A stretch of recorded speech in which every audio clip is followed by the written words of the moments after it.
सबसे पहले तो बहुत बहुत स्वागत है। और ये 2023 का आखिरी दिन है। आज बहुत सारी पार्टीज होंगी शाम को लोगों की, और सारे गम भुलाने के नाम पे बहुत सारी चीजें भुलाई जाएंगी, और अच्छी चीजों के नाम पे बहुत सारे कमिटमेंट होंगे, रिजोल्यूशन होंगे।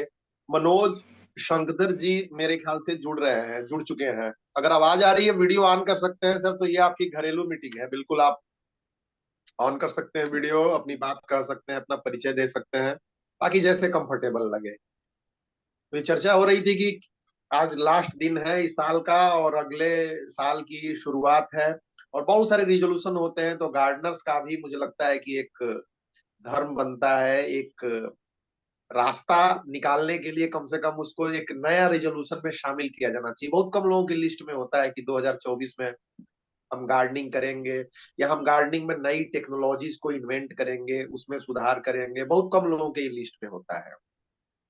तो सबसे पहले मैं पूनम जी को मैं आमंत्रित करूंगा कि एक बार गार्डनिंग के लिहाज से 2023 के बारे में थोड़ा एक रिव्यू, क्या वो सोचती हैं, एक संक्षेप में।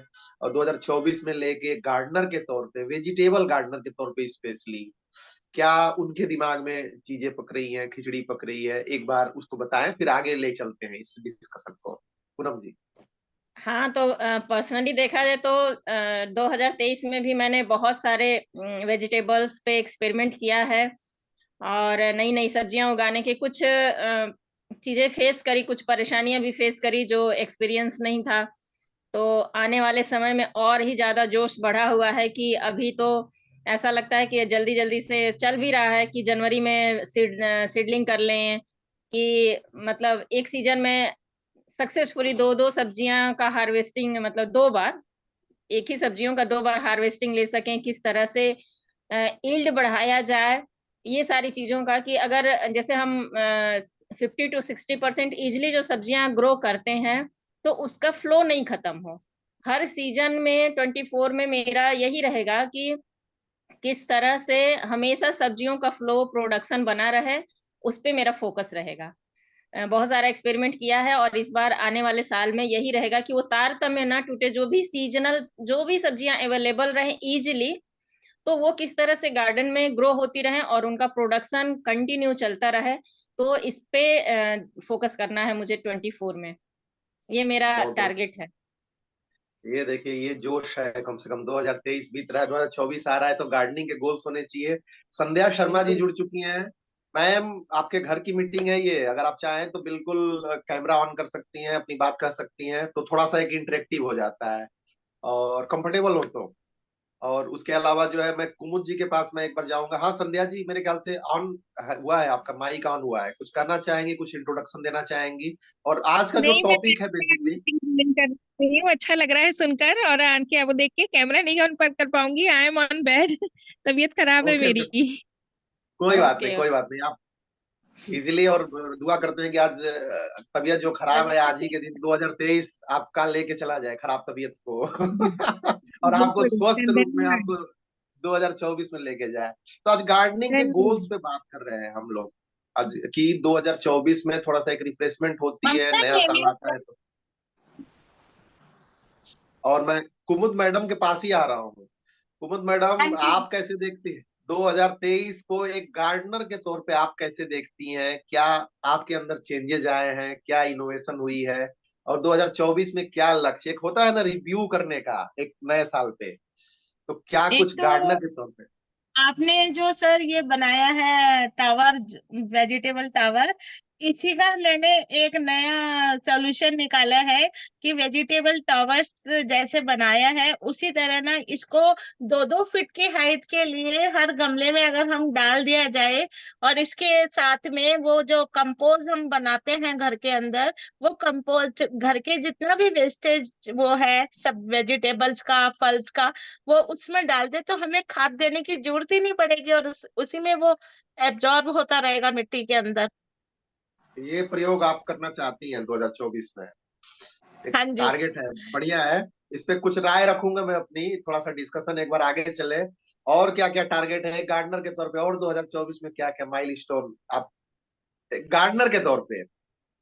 हाँ जी, और बस यही चाहती हूँ कि हम मैंने 2-3 पौधे फ्रूट के लगाए हैं, तो वो थोड़े ग्रो होने शुरू हो तो फिर मैं आगे और अपना इस पे जर्नी आगे जाना चाहती हूँ इसमें। मुझे लगता है ओके कि सबसे उसमें। प्यारी रिजोल्यूशन है ये कि 2024 में हम इस पर्पज से बात कर रहे हैं कि अच्छा गार्डनर के तौर पे हम क्या उगाएंगे, क्या गलतियां हमने की है 2023 में, 2024 में। तो बहुत अच्छा लगा आप जान के, एक नया दृष्टि देने। देखिए, किसी चीज पे चर्चा होती है, किसी चीज को हम बड़ी लाइटली लेते हैं, तो खेती किसानी में हमारा भारतीय समाज हमेशा रहा है और इसको हम लाइटली लेने लग गए। जो चीज ज्यादा अवेलेबल होती है लाइटली लेने लग गए और पिछड़ जाते हैं आदमी। तो गार्डनिंग के मामले में और चीजों के मामले में पता चलता है कि इजराइल आ गए हैं, ये आ गए, वो आ गए, जबकि खेती हमारा मुख्य पेशा रहा है। तो थोड़ा चर्चा होगी तो एक दृष्टि खुलेगी, एक एक्सपेरिमेंट होगा और हाँ आगे की जी। तरफ हम बढ़ेंगे। तो मैं विंध्यवासिनी जी को आमंत्रित करूंगा एक बार इस विषय को वो जरा सा धार दें कि 2023 एक गार्डनर के तौर पे कैसा रहा, सीक्वेंस वाइज 2024 किस प्रकार से हो सकता है, फिर आगे की दिशा में ले चलते हैं। Vindhyavasini ji. Thank you Mithilesh ji. Gardening की जहां तक बात करें 2023 की स्पेशली क्यों, 2022 से मैं वेजिटेबल गार्डनिंग कर रही हूँ। उससे पहले फूल पत्तियां उगाते थे, बट सीरियस वेजिटेबल गार्डनिंग 2022 से कर रही हूँ। तो 2022 तो पता ही नहीं चला, एक्सपेरिमेंट में निकल गया। 2023 में भी एक्सपेरिमेंट्स हुए, बट एक स्टेप आगे गए, कुछ कुछ चीजें हमने सीखी बड़ी तेजी से। और 2024 में भी मैं चाहूंगी कि हाई स्पीड से वेजिटेबल ग्रो करने को लेके, उनकी प्रॉब्लम्स को लेके मैं और बहुत सारी इंफॉर्मेशन लूं। जैसे ये कम्युनिटी मीटिंग है, यहाँ भी बहुत सारे लोग अपना एक्सपीरियंस शेयर करते हैं। यूट्यूब है, बहुत सारी वेबसाइट्स हैं, गवर्नमेंट की भी वेबसाइट्स हैं, तो जहाँ बहुत इंफॉर्मेशन उपलब्ध है। तो मैं 2024 में मेरा यही गोल रहेगा, हेल्दी वेजिटेबल्स ग्रो करने के लिए जो भी इंफॉर्मेशन हो उसको मैं डीपली कलेक्ट करूं। तो ये मेरा गोल रहेगा वेजिटेबल को लेके। और एक और रहेगा कि वेजिटेबल्स के अलावा मैं हर्बल प्लांट्स को लेके भी थोड़ा मेरा रुझान है, और हर्बल प्लांट्स को भी मैं पूरी कोशिश करूंगी कि अपने गार्डन में स्पेस दूं और ग्रो करूं और उसके बारे में भी नॉलेज लूं।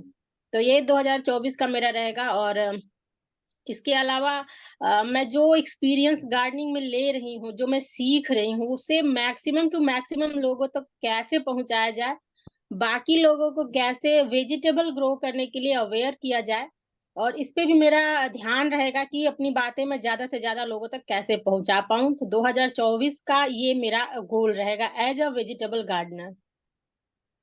बिल्कुल धन्यवाद। और सही आपने एक दिशा पकड़ने की कोशिश की कि किस प्रकार से और ज्यादा एक्सप्लोर कर सके। हर्ब्स वाला भी आपने एंगल रखा और एक कम्युनिकेशन का एंगल रखा। कम्युनिकेशन वाले एंगल पे खासकर मैं जोर देना चाहूंगा कि एज ए, और बल्कि मैं अपना एक्सपीरियंस बताऊं, लेकिन इससे पहले मैं चाहूंगा संध्या जी कुछ कहना चाहेंगी आप एक गार्डनर के तौर पे 2023 और मेरे पास 2024। जी जी जी, मेरे पास कुछ हर्बल प्लांट्स हैं। मैं चाह रही हूँ कि मैं अपनी छत को अब यूज करूँ वेजिटेबल प्लांट्स के लिए इस नए 2024 में। ये रिजोल्यूशन मैं कर रही हूँ। थोड़ा सा मेरा प्रॉब्लम रहता है, मैं 15 दिन यहाँ रहती हूँ, 15 दिन मुझे यूपी रहना पड़ता है, तो उसमें थोड़ा सा दिक्कत आ रही है। लेकिन फिर मैं उसको सॉर्ट आउट करने की कोशिश करूंगी आपसे पूछ के कि कैसे हम मैनेज कर पाए कि पीछे से पानी और उसमें सब कुछ देखभाल हो जाए 15 दिन में। तो ये रिजोल्यूशन है कि अब मैं वेजिटेबल्स के प्लांट कुछ अपने लगाऊंगी। अपनी कम्युनिटी को भी थोड़ा बोलूंगी कि छत पे लगाएं, इतना जगह मिली है हमें तो।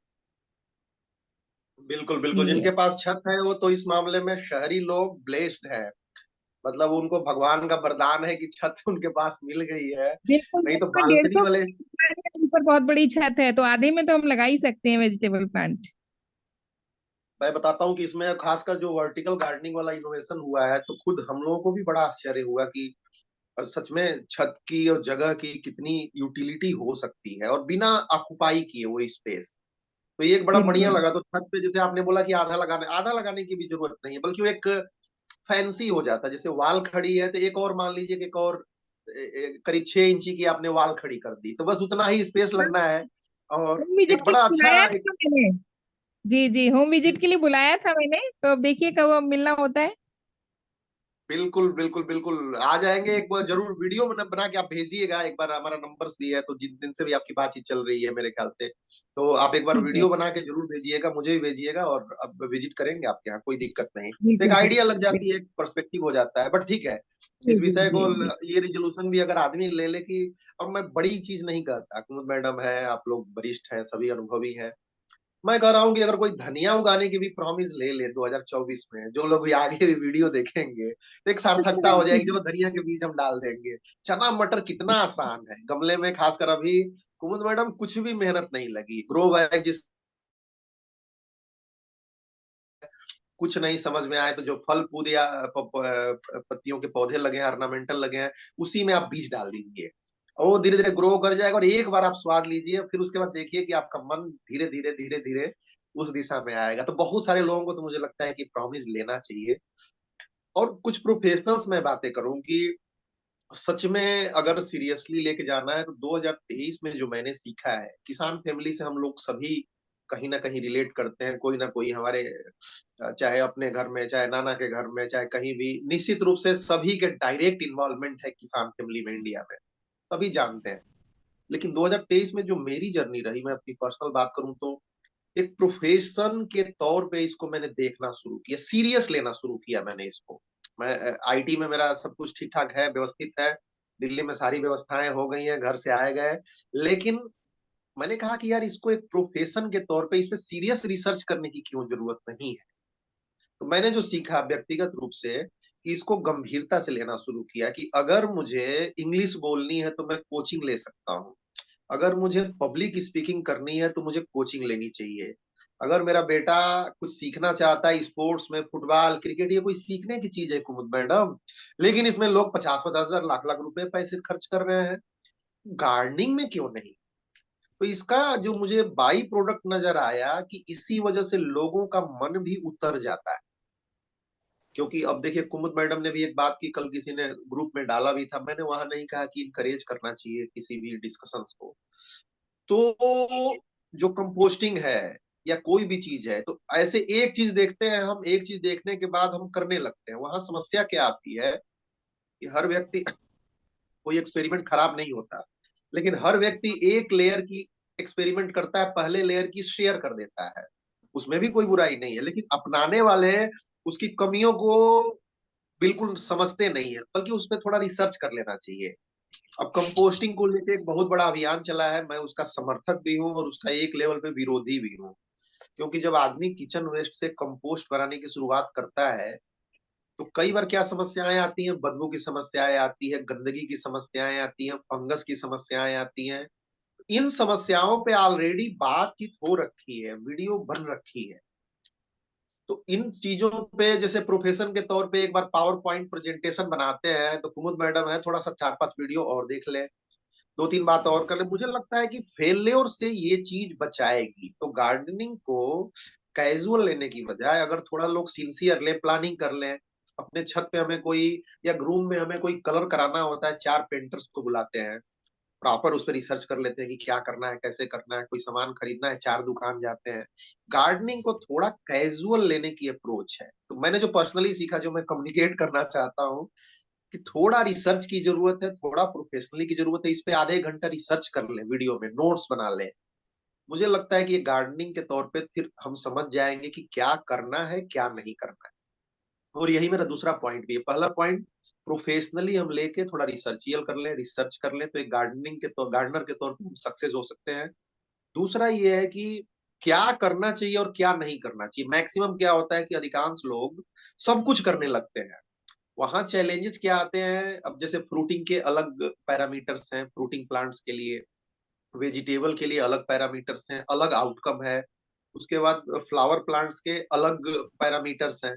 तो इन चीजों को जब हम समझने लगते हैं तो हम सोचते हैं कि अच्छा यार ये चीज अभी करनी है, ये चीज नहीं करनी है। तो गार्डनिंग में और भी मित्रों को मैं सजेस्ट करना चाहूंगा कि सब कुछ मत कीजिए, थोड़ा सा आप रिसर्च अगर करेंगे तो क्या चीज नहीं करनी है उसकी भी लिस्ट बनाइए। जैसे मैंने अपनी गार्डनिंग में देखा कि छोटी सी छत है 50 गज की, तो 50 गज की छत है, तो 50 गज की छत पे अगर क्रीपर वाली सब्जियां, मेरी बेटर हाफ है बिंदवासिनी जी और इसमें को फाउंडर भी है, तो वो बड़ी क्यों नहीं लौकी लगा देते हैं, एक कद्दू लगा, मैं कहा यार पूरा छत भर जाएगा, गंदगी फैल जाएगी, आउटकम कितना होगा। थोड़ा सा ब्रेक लेते हैं इस चीज पे, सोचो आप इसको कैसे बेटर तरीके से मैनेज कर सकते हो प्रोफेशनली, ताकि जगह की यूटिलाइजेशन भी बनी रहे। तो हम लोगों ने क्रीपर पे बहुत ज्यादा जोर नहीं दिया शुरू में। मुझे लगता है कि ये एक अच्छा स्टेप था। क्रीपर की सब्जियां उगाना के खिलाफ नहीं हूं मैं, लेकिन प्रॉपर अगर मैनेजमेंट से जाते हैं, थॉट प्रोसेस से जाते हैं, प्रोफेशनल अप्रोच से जाते हैं, तो मुझे लगता है कि वो एक बेटर अप्रोच है। फिर हर्ब्स के लिए शुरू में मैंने रोका कि हर्ब्स के पौधों पे शुरू में मत जाओ आप, आधी अधूरी जानकारी के साथ मत जाओ। हर्ब्स पे अगर उगाना है तो ठीक है, चलो एक दो तुलसी और जो एलोवेरा है वो रख लो, लेकिन एक गार्डनर के तौर पे अगर आप मेहनत कर रहे हो, अगर आप उम्मीद रख रहे हो कि वहां से कुछ आउटपुट मिले, तो फिर यू नीड टू रिसर्च।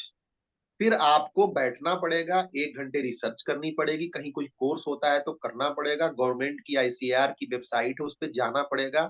जो यूट्यूबर्स देखते हैं तो कौन सीरियस यूट्यूबर है, कौन मजाक के लिए और व्यूज के लिए यूट्यूब बनाता है, उसको आपको फिल्टर करना पड़ेगा। तब मुझे लगता है कि ये गार्डनर के तौर पे आप, और सभी लोग प्रोफेशनल है, शहरों में तो ऐसा माना जा सकता है कि एवरीबॉडी इज प्रोफेशनल। हर व्यक्ति पढ़ा लिखा है, हर व्यक्ति मोबाइल पे 3 घंटे 4 घंटे समय व्यतीत करता है, सभी लोग ग्रेजुएट भी हैं मैक्सिमम। तो अगर हमारे को भगवान, सब मैक्सिमम लोग प्रोफेशनल है, वर्किंग भी है, तो आई मीन टू से कि रिसर्च जरूर कीजिए गार्डनिंग पे, take it seriously like any other profession. हम जीवन के अधिकांश महत्वपूर्ण चीजों को कैजुअल लेते हैं, जैसे हो रहा है वैसे होने देते हैं। चाहे वो घर में किचन बनाना हो 4 घंटे, किसी का भी, एक जो हाउस मेकर है, सुबह 2 घंटे 2.5 घंटे, शाम को 2 2.5 घंटे जाते, लेकिन उस पर हम बात नहीं करते, उस पर रिसर्च नहीं करते, नतीजा क्या होता है कि आप इंप्रूव नहीं करते हैं। तो गार्डनिंग में भी मैंने ये सीखा बहुत प्रॉपर तरीके से कि गार्डनिंग में भी हमें बात करने की जरूरत है। गार्डनिंग में भी हमें अच्छे बीज से लेके, अच्छी खुदाई से लेके, अच्छी मिट्टी से लेके, रोग से लेके, और उससे ज्यादा माइंड सेट पे बात करने की जरूरत है कि हमारा दिमाग रिजेक्ट क्यों कर रहा है, किसी चीज की प्रोसेस को डिनाई क्यों कर रहा है। तो आई थिंक कि 2024 में भी मेरा यही जागरूकता ही फैलाने पे जोर रहेगा कि लोग थोड़ा इसको गंभीरता से लें, और गार्डनिंग में क्या क्या करना है इसकी बजाय क्या क्या नहीं करना है इस पे ज्यादा जोर दें, कि ये नहीं करना है, ये 4 चीजें करनी है। तो आप क्या होगा कि 4 चीजों में एक्सपर्ट बन जाओगे। गार्डनिंग एक कभी नहीं है कि आप सब कुछ उगाइए। गार्डनिंग ये है कि जो उग रहा है उसकी पहचान कीजिए और उसको पहले उगाना शुरू कीजिए, उसको रेगुलरिटी में लाइए। जैसे लहसुन की कलियां बड़ी आसान है, खासकर नए गार्डनर्स के लिए, लेकिन मैं दावे के साथ कहता हूं कि पुराने गार्डनर्स भी इसकी रेगुलरिटी मेंटेन करने में बड़ा हिचकिचाते हैं, नहीं कर पाते हैं। मैं कहता हूँ कि उसको उसको आपको ध्यान होना चाहिए कि लहसन उगता है तो यार लहसन उगा लूंगा मैं, चलो regularly. This is the way to move forward, कि आप आगे की तरफ जा सकते हो। चलो लहसन उग गया, टमाटर उग रहा है तो टमाटर उगाओ। अगर कोई इजरायली पौधा, आप बड़ा सा नाम ले लो जिसकी यूटिलिटी नहीं है, तो नहीं उग रहा है तो मत उगाओ। अगर बैंगन उग रहा है बढ़िया से, आप उसकी रेगुलरिटी मेंटेन करो। भिंडी उग रही है भी, अब तो खैर बहुत सारी सब्जियों को हम लोगों ने क्रैक किया है एक एक करके कि ये ऐसे ऐसे उग सकता है। तो एक गार्डनर के तौर पे, और उसको फिर क्या करो कि यूटिलाइज करने पे ध्यान दो आप। जैसे कि शौकिया आपने एक एक लगा लिया नहीं, अगर टमाटर के पौधे आप लगा रहे हो तो 10 15 20 लगाओ, सो दैट कि वो सिर्फ सेल्फी खींचने के काम ना आए, आप उसमें से कंज्यूम भी कर सको, उसका एक रोटेशन भी मेंटेन हो सके। तो ये 3 4 चीजें मैंने सीखी, जो मैंने आप लोगों को बताया कि पहला तो नीड रिसर्च, गार्डनर्स को रिसर्च करने पे ध्यान देना चाहिए। दूसरा, क्या नहीं करना है इसकी लिस्ट अलग से बनाएं आप, कि गार्डनिंग में ये अभी नहीं करूंगा मैं, जनवरी फरवरी मार्च में अप्रैल में ये नहीं करूंगा। पहचान करें कि आप इजीली क्या उगा पा रहे हैं, आपके गार्डन में क्या उग पा रहा है इजीली। सो आई थिंक कि ये चीज आगे काफी बढ़ेगी। बाकी चीजों को आप होल्ड पे डाल दीजिए, ये नहीं कि आप नर्सरी में गए 8 10 पौधे उठा लाए, 8 10 में से एक को नहीं हुआ, अब आप मन मार के बैठ गए कि यार कुछ होता ही नहीं है, यहाँ तो कुछ हो ही नहीं सकता। तो आई थिंक कि मैं कम्युनिकेट कर पाया, और इस बात पे अगर कोई क्वेश्चन पूछना चाहे, कोई कुछ इनपुट देना चाहे, तो मोस्ट वेलकम। कि प्रोफेशनली हमें गार्डनिंग को लेने की क्या जरूरत है। एक कॉपी भी बना लीजिए आप, जैसे हर चीजों का आप नोट्स बनाते हैं, एक कॉपी बना लीजिए अपने पास, गार्डनिंग के एक्सपीरियंस को उसमें लिखिए। यूट्यूबर बनने के लिए गार्डनिंग मत कीजिए, आप गार्डनर बनेंगे तो आप यूट्यूबर भी, बहुत सारे लोग इसको शुरू भी कर रहे हैं, बन जाएंगे। और उपयोगी चीजों को प्रमोट करने पे ध्यान दीजिए, अर्नामेंटल चीजों को एक सीमा तक आप प्रमोट कीजिए, लेकिन ऑर्नामेंटल चीजों को बहुत ज्यादा मॉडिफाई ग्लोरीफाई मत कीजिए आप लोग। ये एलिफेंट प्लांट है, ये हॉर्स प्लांट है, ये समुद्री घोड़ा प्लांट है, ये थोड़ा सा मैं इसको ऐसा मानता हूँ कि बेचने के लिए एक मार्केटिंग स्ट्रेटजी बनी है। आप किसी नर्सरी में जाओ, जंगली पौधे बहुत ज्यादा मिलेंगे जिसकी उपयोगिता बहुत कम है, आप ले आते हो अच्छी बात है, प्लांट्स हैं तो उनकी बुराई नहीं है, लेकिन आप ये देखो कि आप मैक्सिमम अपना एनर्जी किस पे लगा रहे हो, आप उसमें एक्सपर्ट नहीं बन रहे हो। प्लांट ला दिए हो, बेचारा उग रहा है कोने में, उसको लेके आप क्या गार्डनर बन जाओगे? क्या गार्डनिंग, गार्डनिंग का तो मतलब है कि आप अपने आप को इवॉल्व कर रहे हो डेली। तो जो नहीं उग रहा है उसको उगाओ कम से कम, उसके उसके जो कंज्यूम हो रहा है आपके किचन में उसके ऊपर थोड़ा सा वर्क करो। और मुझे लगता है कि ये वेजिटेबल्स ही हैं जिसपे ज्यादा फोकस करना चाहिए। संध्या मैम कुछ कहना चाहेंगी आप, दो शब्द? जी जी जी, ये कहना चाहूंगी, मैंने एक प्लान बनाया है अपने यहाँ। मेरी एनजीओ की जो लड़कियां हैं, मैंने उनको कहा है कि तुम लोग अपने यहाँ ग्रो करो एक एक सब्जी, और आपस में वेरी गुड। एक्सचेंज करना शुरू करो। इससे उनका ये रहेगा, कुछ उनको फायदा होगा और आर्थिक रूप से भी थोड़ा फायदा होगा कि बाजार में जो हो रहा है, और वो एक एक पे ध्यान देंगी तो ज्यादा अच्छे से ग्रो कर पाएंगी। एक ठीक एक बात है, वेजिटेबल ठीक ले बात। और एक एक साढ़े 4-5 मिलके ग्रुप बना के और एक एक वेजिटेबल ग्रो करें। वही मैं भी शुरू करूंगी। मैं बहुत ज्यादा करने में इंटरेस्टेड नहीं हूँ कि बहुत सारी सब्जियां निकल आए। एक सब्जी ग्रो हो और प्रॉपर हो, ठीक बात अच्छी है, तरह ठीक से हो। बात है। खैर जिसके पास खासकर बालकनी है तो वो तो मुझे लगता है कि ये चीज, एक चीज और छूट गई थी जो कई सारी मैंने बातें कही, इसको और भी मित्र जो सुन रहे हैं इसको एक दो बार और सुने। मुझे लगता है कि प्लान क्लियर होगा कि कैसे एक गार्डनर के तौर पे ग्रो हो सकते हैं। संध्या मैम ने भी बहुत अच्छा स्टेप बताया कि एक एक सब्जी ग्रो करो। टेक्नोलॉजी का भी प्रयोग जब आप करेंगे तो नई नई चीजें आएंगी। मैं इस चीज के पक्ष में नहीं रहता हूँ, पिछले दिनों में वीडियो भी बनाई थी कि आप डीआईवाई हर चीज का करें। आप डीआईवाई उस चीज का करें जो इजीली अवेलेबल नहीं है, जैसे ग्रो बैग है, आपके पास पर्याप्त पैसे भी हैं, आप खर्च भी करते हो, आप बैठ गए कबाड़ से जुगाड़ करने में, तो बेसिकली ठीक है ये शौक के तौर पे, लेकिन आप अपना समय नुकसान कर रहे हो। जो मार्केट में चीज अवेलेबल है कम एफर्ट में, आपका समय भी तो कीमती है। तो आप पता चला डिब्बा बोतल काटने लगे और काट के लटकाने लगे, ये तो उनके लिए है जिनके पास कोई रास्ता नहीं है। जब एक अच्छा प्रोडक्ट है और आप सक्षम हो कि उस चीज को आप अफोर्ड कर सको, तो उसमें डीआईवाई करने का क्या मतलब है? जब आपको लगता है कि हाँ चलो ठीक है, फैंसी के लिए भी चलो किसी किसी का शौक हो सकता है, लेकिन डीआईवाई कल्चर को भी जो अवेलेबल नहीं है वहां प्रयोग कीजिए, वहां पे एक्सपेरिमेंट कीजिए। लेकिन ग्रो बैग अवेलेबल है तो आप पता चला कि कट्टे से फाड़ के आप ग्रो बैग सिलने लगे, इस चीज के मैं बहुत पक्ष में नहीं हूँ। जब आपको कंपोस्ट अवेलेबल है इजीली, तो आप पता चला कि एक नया ड्रामा शुरू कर दिए अपने छत पे, कितनी गंदगी फैलती है उसमें। मैं उसके खिलाफ नहीं हूँ, मेरी बात को इस तरह से मिसकोट ना किया जाए, लेकिन उसका एक इकोसिस्टम है, 10 स्टेप है कंपोस्टिंग के। आप उसके लिए एक बढ़िया पॉट लेके आओ, फिर 3-4 हजार का पॉट मिलता है, उसमें फिर केमिकल मिलते हैं जो गला देते हैं सब्जियों को या किचन वेस्टेज को। अगर नहीं गलता है तो फंगस होती है पौधों में, पौधों के लिए वो नुकसानदायक है। अगर प्रॉपर तरीके से वो डीकम्पोज नहीं हुआ तो डीकम्पोजर लेके आओ, फिर उसकी बदबू फैलती है। इन सब चीजों को मैनेज नहीं करोगे तो आप आधे अधूरे मन से काम करोगे। मुझे लगता है कि ये भी एक गार्डनर्स को ध्यान देना चाहिए कि जो काम कर रहे हैं, सुना सुना चलो ठीक है किचन कंपोस्ट उठाना शुरू कर दिए बाल्टी में ढक के, पता चला उसी में कीड़े मकोड़े निकल रहे हैं और आप फेंक फाक दिए, कहे कि गार्डनिंग करना ही नहीं है।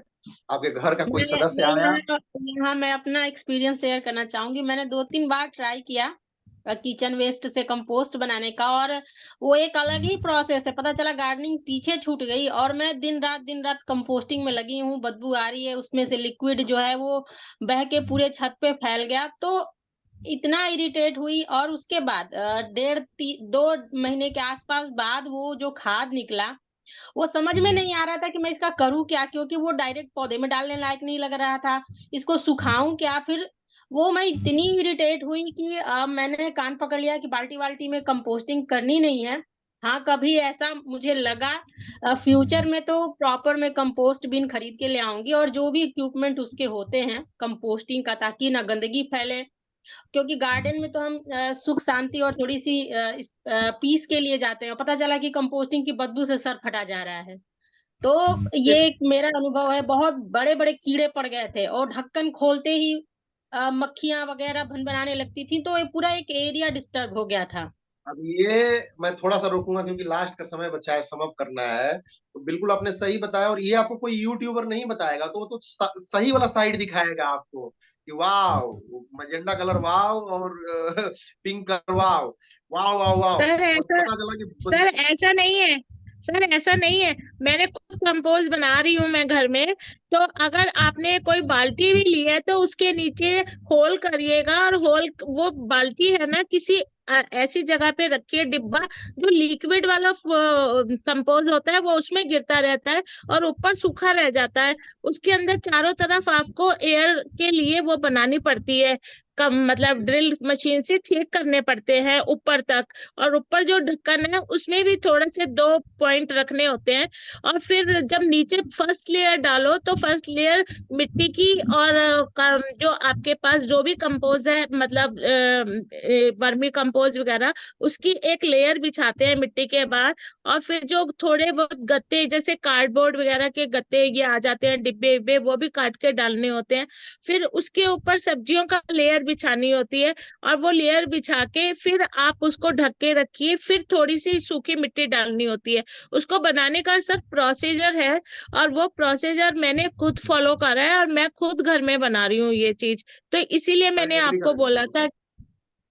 आप आपका मैं बिल्कुल आपकी मैं बात में ऐड करता हूँ। जो आपने स्टेप बताए इसी में 10 स्टेप है, तो आपने तो उसको प्रोफेशनल लेवल पे क्रैक किया है मैम। मैं इस प्रोसेस को गलत नहीं कर रहा हूँ, लेकिन और लोग जो सुनेंगे कि कंपोस्ट बनना है, तो ये 10 स्टेप्स को सीखेंगे नहीं, वो सीधे करना स्टार्ट करेंगे। और वहां से मैक्सिमम लोगों से मैं मिला हूं तो कंपोस्ट बनाने का उनका एक्सपीरियंस निगेटिव रहा है 90% लोगों का। मैं मिला हूं मैक्सिमम। और एक चीज और उठता है, आप इसको प्रोफेशनली देखिए मैम, 100 के ऊपर से उसे जो निकलता है, उससे कम मेहनत में मार्केट में आपको ऑर्गेनिक फर्टिलाइजर अवेलेबल है, वर्मी कंपोस्ट हो गया, कम गंदगी में, कम मैनेजमेंट में। तो मेरा तात्पर्य यह है कि जो भी आप काम करते हो आप बिल्कुल करो, लेकिन अगर आपका टाइम है और इतने स्टेप्स लोग फॉलो नहीं करेंगे, मैं वो क्या करेंगे, कंपोस्ट मेकिंग का वो एक ही मतलब समझते हैं कि बाल्टी रखी है कहीं कोने में, ले जाओ और सारा उसमें ठोक दो। तो नहीं नहीं आप ये सर, ऐसा देखिए, नहीं है। उसको उसको हर रोज आप है ना ऊपर देखिए, नीचे जब डालना होता है, करना पड़ता है उसको। और लिक्विड वाला जो फर्टिलाइजर है वो नीचे चला जाता है अलग से बकेट के अंदर। वो मैं यूज करती हूँ खुद ही निकाल के, ठीक और वो बात है, करती रहती हूँ। मैं एग्री कर गया मैम। इसमें देखिए ये अच्छी बिल्कुल चीज है, सही। लेकिन मैं आप कुछ बोलना चाहूंगी इसमें कि कुमुद मैडम अपने जगह सही है, लेकिन यहाँ तो आलम ये है कि कई लोग तो इसका वैल्यू समझ रहे हैं वेजिटेबल्स का, लेकिन गार्डनिंग का शुरुआत नहीं कर पा रहे हैं। सब्जियों में प्रॉपर पानी नहीं डाल रहे हैं, खाद नहीं डाल रहे हैं, तो इतनी आलस से भरी है कि इतना सिंपल प्रोसेस पहले स्टार्ट तो करें। कंपोस्टिंग वगैरह तो 80% गार्डनिंग सीखने के बाद का स्टेप है। तो पहले 80% तक पहुंच जाए, बाकी उसके बाद सब चीज करें, पेस्टिसाइड बनाए, इंसेक्टिसाइड बनाए, वो सब चीज घर में बन जाता है। लेकिन पहले 80% वाला जो ऑर्गेनिक सब्जियां ग्रो करना स्टार्ट करें, जो कि सभी के लिए बहुत जरूरी है। और 24 में सबको संकल्प लेना चाहिए मेरे ख्याल से, हेल्दी रहने का, स्वस्थ रहने का, खुश रहने का, और नेचुरल रहने का, नेचर के प्रति। तो उसमें सबसे पहले है कि आप वेजिटेबल गार्डनिंग शुरुआत करिए, और 50% 60% सीख जाइए, उसके बाद उसके सारे एस्पेक्ट पे काम करिए। मेरे ख्याल से ये होना चाहिए। ना बिल्कुल सार्थक है। और लास्ट के 30 सेकेंड है, आप सभी लोगों का आभार। और इस चर्चा का यही मकसद है कि प्रोफेशनली हम लोग लें, स्टेप सीखें। कुमुद मैडम इज एब्सोल्युटली राइट, सही हैं। और उससे आउटकम क्या आता है, हम 1 रुपए का सामान लगाते हैं कहीं तो सोचते हैं कि आउटकम क्या आ रहा है, कैलकुलेट करें। और यही एक तरीका है कि एक गार्डनर के तौर पे हम सभी डेवलप हो सकते हैं। तो मीटिंग एंड हो जाएगी अभी 2 मिनट के अंदर।